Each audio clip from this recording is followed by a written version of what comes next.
like we have a war right now, and went to like, what, 6 weeks? They said, what's taking so long? We were in Vietnam 19 years. We're in Iraq for many years, 10 years, 12 years. We're in all these different wars. Korea, 7 years. I won't even mention World War II. That's a big baby. But you had the wrong person up here, you'll be in World War III. As sure as you're sitting there, you have the wrong person up there. It's nasty and tricky. It's tricky out there. We have to have the right people, and they have to be sharp and they have to be smart. Because one thing about your business is small businesses are great, but if you don't have the platform, meaning the country, meaning the right principles, the right everything, our country's booming now, despite the fact that we're in I call it a mini war, because that's all they are. They don't have a Navy anymore. Think of it. They had 159 ships. How many do they have left, Kelly? Out of 159, take a guess. She's very smart. 0. 159 ships. In the first 2 weeks, 159 ships. I actually got very upset. I said, how quality were the ships? They were very good. I said, why didn't you just take the ship? Why do you have to send it to the bottom of the sea? We could have had, let's say out of the 159, we could have taken 59. We would have had 59. But they'd rather blow them up than save them. I would have preferred saving them, but these are minor details. I call it a mini war, because that's all they are. They don't have a Navy anymore. Think of it. They had 159 ships. How many do they have left, Kelly? Out of 159, take a guess. She's very smart. 0. 159 ships. In the first 2 weeks, 159 ships. I actually got very upset. I said, how quality were the ships? They were very good. I said, why didn't you just take the ship? Why do you have to send it to the bottom of the sea? We could have had, let's say out of the 159, we could have taken 59. We would have had 59. But they'd rather blow them up than save them. I would have preferred saving them, but these are minor details. I've answered this before, and I said, we are waiting for them. I don't think they dare to do such a thing. There will be a lot of strength waiting for them. But we are not the ones who started this war. We defended ourselves, and we did so with strength. The casualties they've faced in their assets, to their personnel, to their radars in the region, to their aircraft. You saw what happened to their AWACS aircraft, or to their refueling tankers. We know very well how to defend ourselves. In a ground war, we can do it even better. We are completely... There are reports coming out now that a U.S. Navy ship has been hit by a missile from Iran.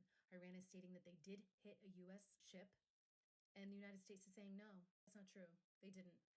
Who are we going to believe? The administration that lies to us all the time? And weren't they the ones that said that the reason, number one, why we're in this war, lied back in June of 2025, stating that they obliterated and Iran had no more nuclear power, and now we're back in a war with them, and they also struck that girls' school, and they said no, they didn't. That day, there were reports that the U.S. struck something that they weren't supposed to, and months later, they're like, yeah, well, we did, because we were going off of old data. We believe. I mean, they don't have a great track record of telling us the truth, and the truth always does come out.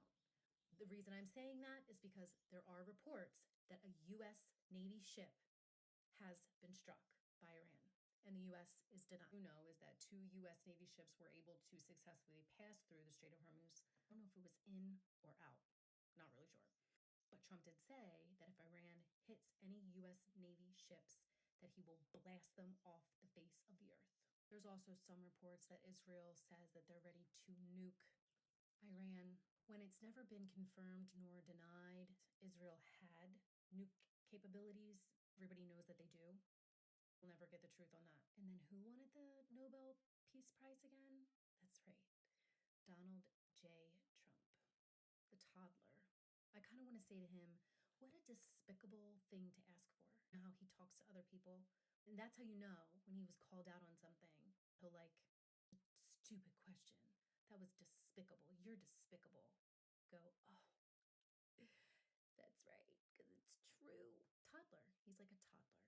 I didn't get a Nobel Peace Prize. And then he goes and starts a war. Hey, it's John Carl checking in quick from the White House. The big question today is whether or not the ceasefire with Iran is over. Is the ceasefire over? I talked to President Trump about this just a short while ago. I will get to that in a moment. But first, look at what's happened in the region. You've had a series of attacks by the Iranians, one on a South Korean vessel outside the Strait of Hormuz, doing some damage there. And then the biggest attack on a UAE oil infrastructure site that was a significant attack, the biggest attack since the ceasefire was crafted. This was a missile attack, drone attack, and certainly did not look like something that happens during a ceasefire. Meanwhile, U.S. Navy was fired on by the Iranians, and what the Iranians said were warning shots, didn't hit anything. CENTCOM said that they intercepted a series of missile and drone attacks, and that they took out, U.S. Navy ships took out 6 Iranian speedboats, those speedboats associated with the Iranian Navy. So with all that going on, I called the president to ask if the ceasefire is now over, and it was striking to me how much he downplayed what was happening. He said that the attacks were not heavy firing. The Iranian attacks were not heavy firing. He said South Korea got hit, so South Korea should go in there and defend itself, basically, is what he was saying. Regarding the UAE attack, he says most of them were intercepted. One got through. The damage wasn't very much. So he was downplaying this. He was saying the Iranians better hope that the ceasefire holds. It'll be very bad for them if it doesn't. But he did not come out saying that he was ready to take significant action against Iran for any of this. Now, given how high gas prices are now, given the stalemate in the peace talks, I asked him, what does this mean about the prospects for ending the war? And here's what I will end with, what he told me. He said, we have it under control. One way or another, we win. And you know why, John? I always win. So that's what President Trump was saying, characteristic bravado, but not sounding like he's getting ready to hit back hard on Iran, at least not at this moment. There is a bombshell CNN investigation, and it is revealing how the war in Iran has resulted in unprecedented destruction of United States bases in the Middle East. Let's play the clip. In an investigation found evidence of unprecedented destruction. We can reveal that strikes damaged at least 16 U.S. installations across 8 countries. According to our analysis and sourcing, that's the majority of American military positions in the region, and some of them are virtually unusable now. A U.S. source familiar with the situation told us that they'd never seen anything like this at American bases, that these were rapid, targeted strikes using technology. Okay, this is really stunning, especially because we are just now hearing about all of this. And the fact that this president has gone into war at the request of Benjamin Netanyahu in Israel, and he has not had his joint chiefs at the table who advised not to do this. And our investment in all of these military bases come at great cost to the American public. We have an out of control deficit. We have an electorate that doesn't have health care. We have an electorate that's drowning in debt, yet we constantly save corporations and bail them out, welfare for corporations. And then all of this investment that we had to sacrifice for, no, you can't have this, we can't afford it. No, you can't have that, we can't afford it. And all of the, we support our troops and the U.S. military is so badass. And all of our bases are destroyed. And because Trump and Hegseth and Lil Marco and Witkoff and Kushner are so wildly insecure, we can't even have a free press anymore that reports this to us. This is so disgraceful. It is. And you also hear Pete Hegseth from his briefings going on and on against the media when they report and talk about death of American soldiers. He gets mad about that and says it's unflattering to the president. And I was reading an article that the government is trying to buy up satellite images that show the destruction of U.S. bases because they don't want the American public to see it, because this war is unpopular to start with. And you add the trillions of dollars that's going to take to rebuild this stuff. It's really a staggering defeat for the United States. Yeah. And this was the type of stuff that I remember Benghazi, and you remember all of the meltdowns over the Afghan withdrawal and Fox News and MAGA people and their selective patriotism and their selective support of military provocation only when that news cycle behooves them, when they can, quote, own the libs. They do not care about these military bases abroad getting destroyed. If it hurts their dear leader, they're fine saying, oh no, we don't want the First Amendment. No more free press about this. These people believe in nothing. And when you have nihilists running the country, this is what we're getting. All of this investment. And I just want to say it again. Every MAGA person that every single one of you know. Well, the United Arab Emirates says it has intercepted 3 missiles now fired from Iran just in the last half hour or so. They say a 4th missile has crashed into the sea. Now, these are the first reports of intercepted missiles since the ceasefire began on April 7th, so almost a month ago now. The UAE's Ministry of Defense also says that its air defense systems are currently fending off Iranian attacks. They say both missiles and drones. They say in a statement that was put out that they are currently engaging with missile attacks and incoming drones from Iran. They confirmed, too, that the sounds that are being heard in various parts of the country, and we're getting reports of those as well, that those are the results of the air defense systems intercepting ballistic missiles, cruise missiles, and drones as well. Now, Carl, I am out to the White House and have been asking them whether this would be considered a violation of the ceasefire, and no response yet from them on that point. But that is the big question here, whether this very fragile ceasefire that we've been in since April 7th now will still hold, now that we're getting this first report of missiles fired from Iran into the UAE since that ceasefire was first brokered. Monday morning, Middle East time. Somewhere in the Persian Gulf, the guided missile destroyer USS Spruance is cutting through 84-degree water at 18 knots. Its crew is at modified general quarters. Its radar is painting a picture that nobody in Washington wants to explain publicly. Because at this exact moment, the ceasefire between the United States and Iran, a ceasefire that has held barely since April 8th, is being tested in real time. And there is a third figure in this story, someone barely mentioned in any press conference, who may hold the fate of the entire negotiation in his hands. Remember that name. We'll get there. Here's what we know as of right now. Last night, President Trump posted on Truth Social announcing something he called Project Freedom. The plan: the United States military would begin escorting commercial ships stranded in the Strait of Hormuz starting Monday morning. There are roughly 2,000 ships locked in that waterway. 20,000 sailors from dozens of countries are trapped aboard them, some running critically low on food, fresh water, and fuel. Shipping traffic through the strait has collapsed by more than 90% since late February. Trump called it a humanitarian gesture. He said it was for the good of Iran, the Middle East, and the United States. He said his representatives were having very positive discussions with Tehran. And then, in the next sentence, he warned that any interference with Project Freedom would, quote, unfortunately have to be dealt with forcefully. Signal number one. When a president uses the word humanitarian and dealt with forcefully in the same paragraph, that is not a humanitarian mission. That is a military ultimatum dressed in civilian clothes. Within hours, Iran responded. Not through back channels, not through Pakistani mediators. Directly, publicly on X, formerly Twitter. Ibrahim Azizi, the head of the Iranian Parliament's National Security Commission, posted a warning so blunt it left diplomatic translation unnecessary. Any American interference in what he called the new maritime regime of the Strait of Hormuz would be considered, in his exact words, a violation of the ceasefire. He wrote that the Strait of Hormuz would not be managed by Trump's delusional posts. He called the entire framing a blame game scenario.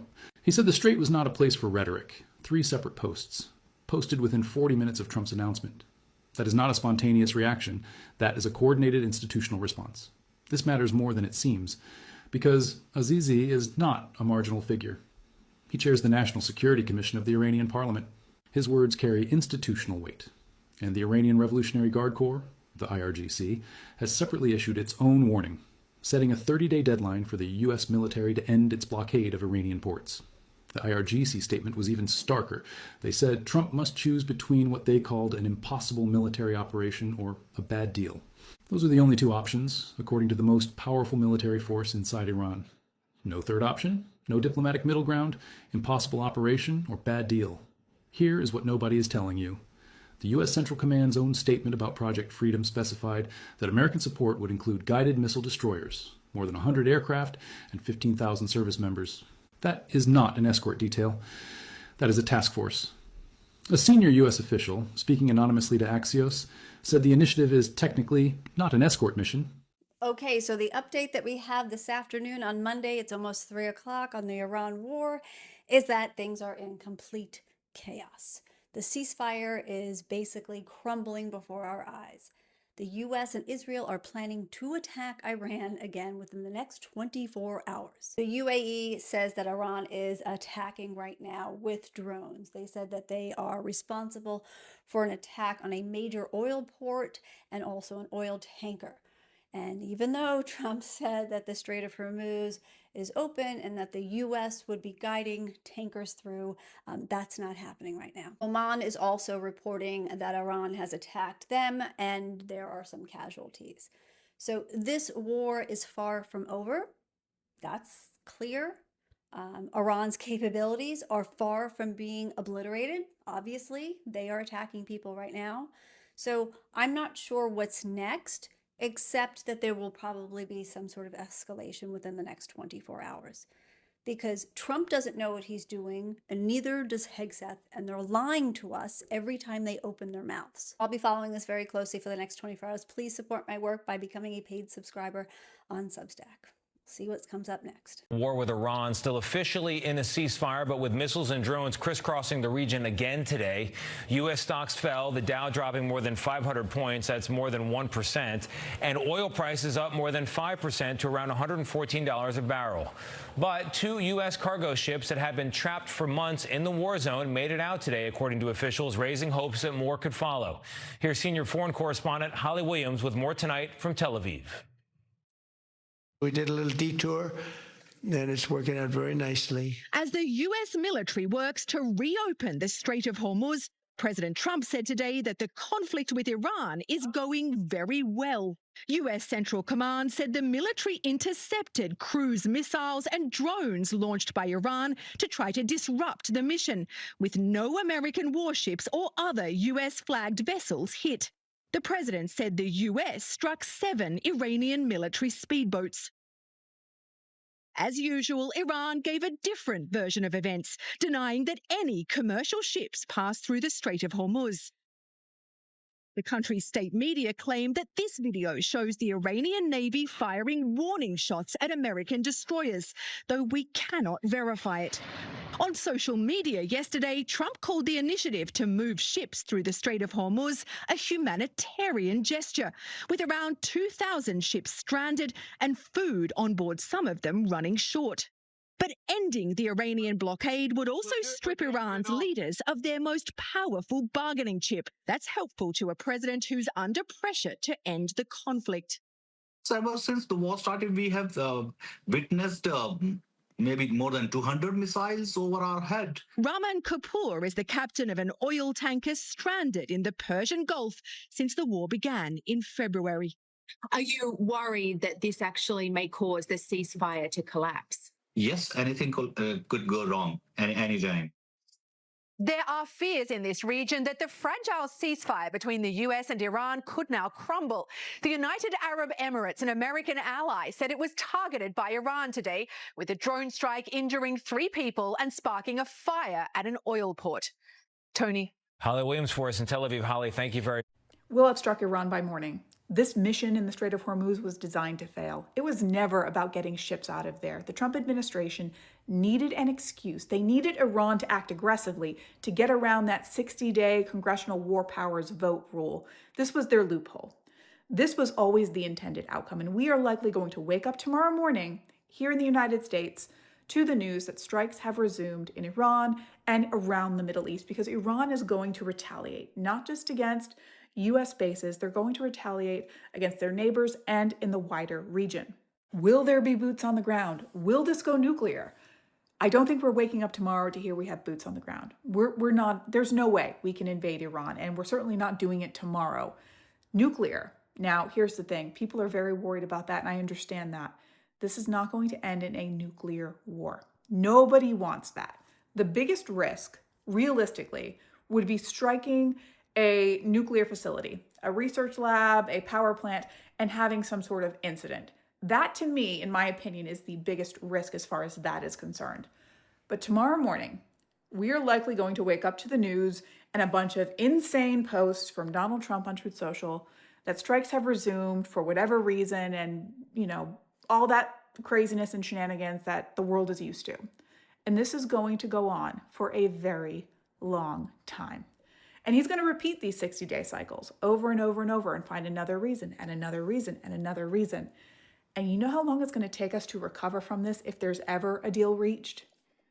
Months and months and months for shipping to get back to normal, for gas prices to get back to normal, for the price of oil to drop.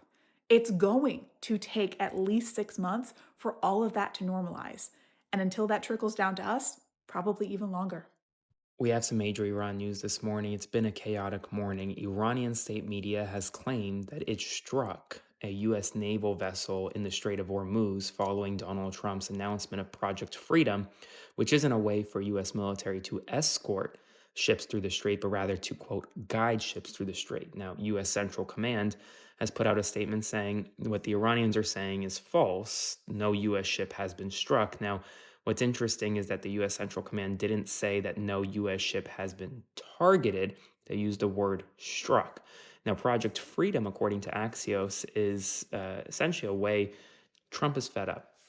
He's fed up with the lack of movement right now regarding negotiations or lack thereof with Iran. And so now they're at a point where, quote, it's either they're looking at a contours of a deal or Trump is just going to bomb the hell out of Iran. That's where we're at. But it's a bit of a chaotic situation right now. U.S. command saying that 2 U.S. flagged ships have passed through the strait this morning. Like I said, lots happening. I'll have more updates for you soon. Spread the word. Follow for more. Breaking news, Iran is firing at U.S. Navy ships as Donald Trump's latest move in the war absolutely backfires. Now, if you missed it last night, Donald Trump announced that the U.S. Navy would be escorting ships through the Strait of Hormuz under what he called Project Freedom. Well, that move immediately backfired as Iran is showing that they are not opening up the strait. They have already struck 2 commercial vessels, one seriously damaged, and are firing at U.S. Navy ships. Now, an admiral has confirmed that the ships were fired at, but there are conflicting reports whether they actually struck one or not. But the bigger problem here is Donald Trump told the American people that Iran has no military, that they are begging to make a deal, that they've agreed to everything, that talks are going great on multiple occasions. And last night he told the world, we're going to guide you through. Don't worry, Iran has nothing. Well, clearly Iran is ready to continue this war, and the situation is descending into chaos. And it's very likely that we are going back to full-fledged bombing very soon. Donald Trump's poor management is leading this situation from bad to worse. Stay tuned. Strait of Hormuz is getting blown up right now, and ceasefire talks are failing, and Marco Rubio is at a party DJing.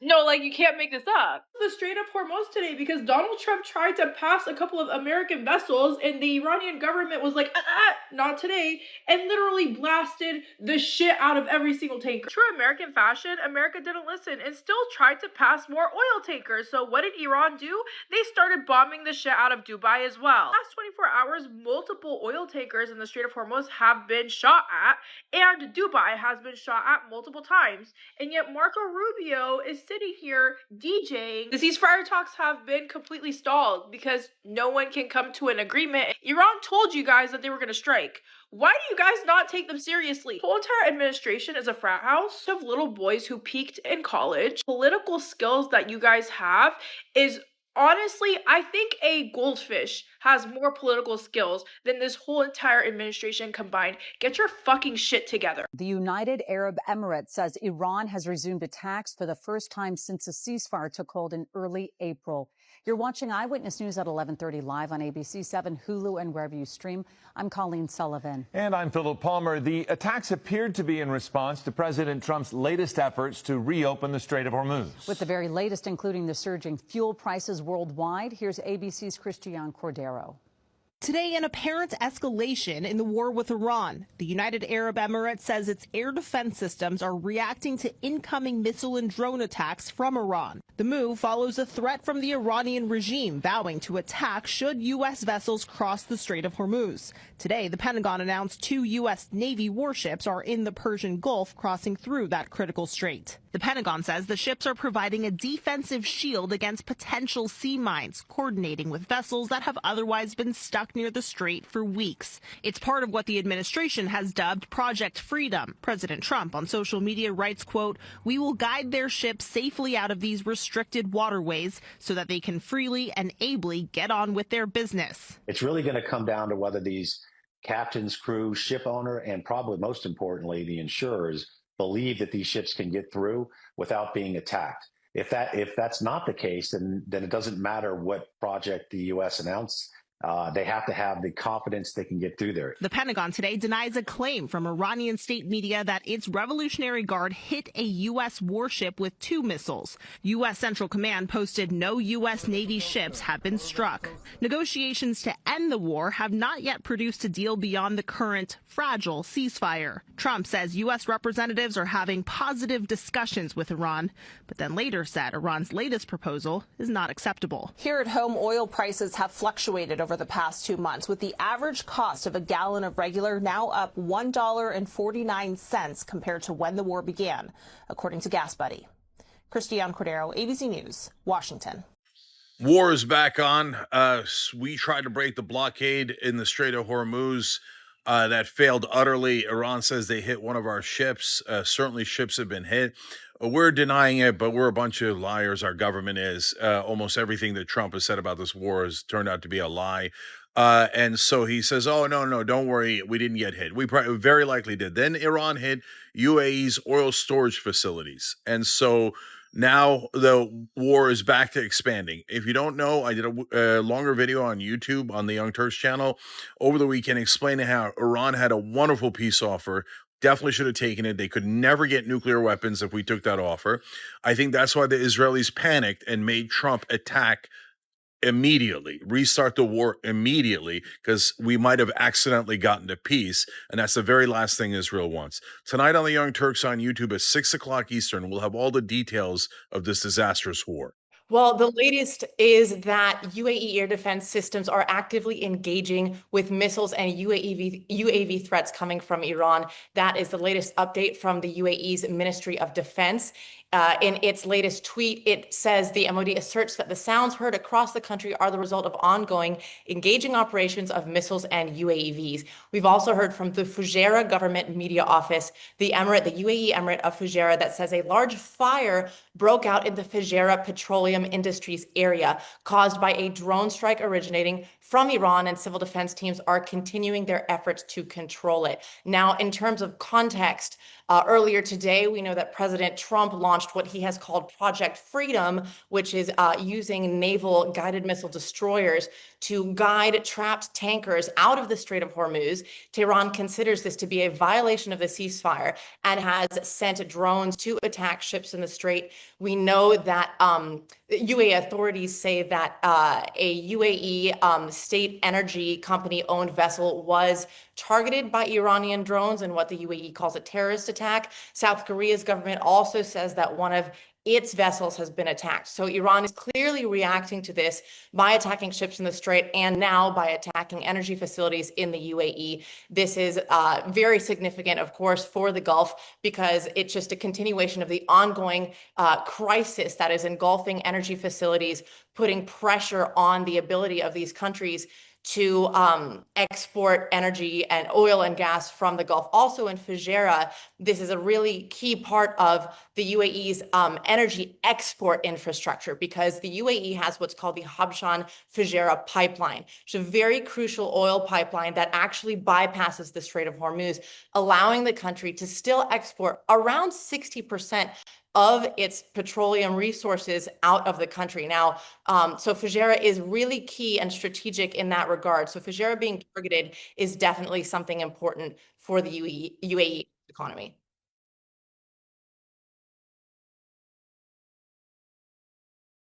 The U.S.-Iran ceasefire over, and are we back at war? It seems that we are. This is what we know at this time. Iran has fired a number of missiles, first on the United Arab Emirates, striking an oil refinery there, and also the port of Fallujah, also bombing there. There are reports too also of a UAE oil tanker that's been hit by 2 drones. Likewise, Iran reports that it fired on and hit U.S. warships. The United States is denying this. The United States also said under Project Freedom, the U.S. has escorted a number of ships through the Strait of Hormuz, and Iran is denying this. Now, there have been some ships pass through the Strait of Hormuz that had Iranian permission and went through Iranian-approved area to do that. Reports in the Washington Post and CNN and the Wall Street Journal that the U.S. is to resume strikes or Israel within 24 hours on Iran.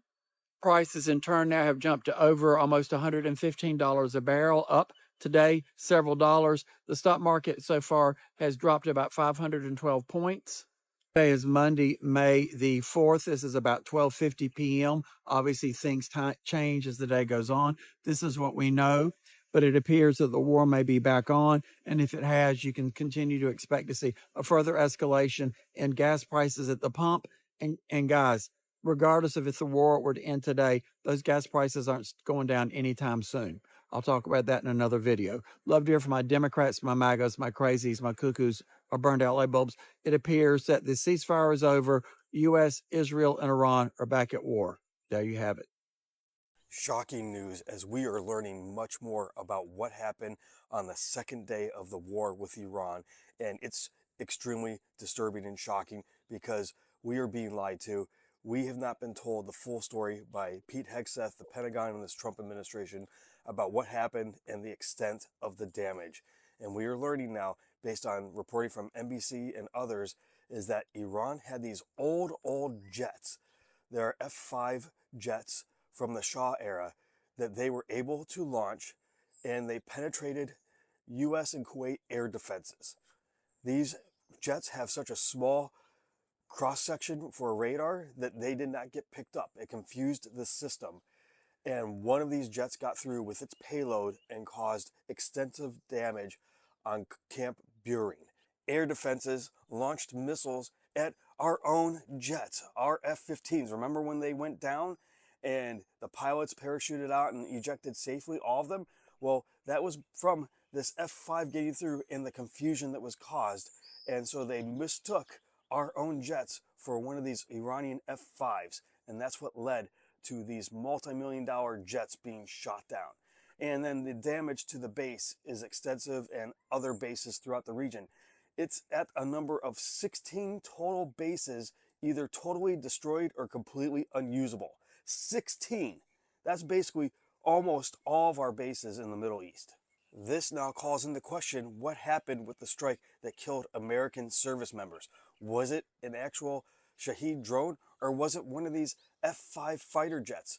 They're saying that some of these were just one-way jets where the pilots themselves ejected that were flying them because they could not make it back. Guys, truly remarkable stuff here. We need to know more. We need to press on this. We need to share this information and spread the word. We should all be talking about this. Mainstream news isn't even beginning to cover this yet, and we all deserve to know the truth. Let me know if you agree. Like, share, spread the word, follow, subscribe, and I'll see you back here for the 411. Damage done to the U.S. during the Iran war is much worse than people realize. NBC News with a new report saying how often we've gotten hit. The government's been lying throughout. So they've hit dozens of targets since February 28th war started. In several Middle East countries, they've struck warehouses, command headquarters, aircraft hangars, satellite communication infrastructure, runways, high-end radar systems, and apparently dozens of aircrafts. Okay? Not only that, an F-5 fighter jet from Iran bombed our U.S. Camp Buehring in Kuwait. Despite the base having air defenses, that is a rare breach. NBC News says that marked the first time any enemy fixed-wing aircraft has struck an American military base in years. Trump and the entire government has been lying throughout. Our U.S. casualty numbers are probably also much higher. We've spent way more than we've said, billions upon billions of dollars on this war, all for Israel. Breaking news, Donald Trump's plan in Iran is collapsing in real time as major shipping companies are signaling they don't trust the president or the White House to guarantee safe passage through the Strait of Hormuz. According to the New York Times, major shipping companies do not want to move their vessels through the Strait of Hormuz out of fear that Iran could strike their ships. There's been several strikes in the past 24 hours because Iran considers the blockade that Trump has put on the Strait of Hormuz an act of war. Therefore, Trump is desperately flailing and trying to save face, trying to revive the U.S. economy that he is tanking right now. Remember, this is a guy who promised to lower prices and end wars. Instead, he started an endless war that is skyrocketing prices in the United States of America. That's why heading into the midterms, he is begging ships to be sent through the strait, but companies see this as a safety liability, and nobody wants to get involved in the war despite Trump begging other countries to step up and join the fight. It is a total failure right now on historic proportions. Breaking news, folks. So the BBC are reporting this morning that a US warship entering the Strait of Hormuz has been hit and damaged by Iranian fire. At the moment, the US military are denying this, but we'll keep an eye on this story. Let me know what you think about this in the comments. Here they're expecting a major attack on Iran. And the United States has gathered forces in the Emirates, in Kuwait, in Bahrain, and then there's Jordan. The Israeli regime is preparing. So we are expecting an imminent assault. The Iranians are, from my understanding, currently carrying out limited strikes on the Emirates to make it more difficult for this assault to take place. The Emirates is probably doing the most against Iran, as it has been doing for many years.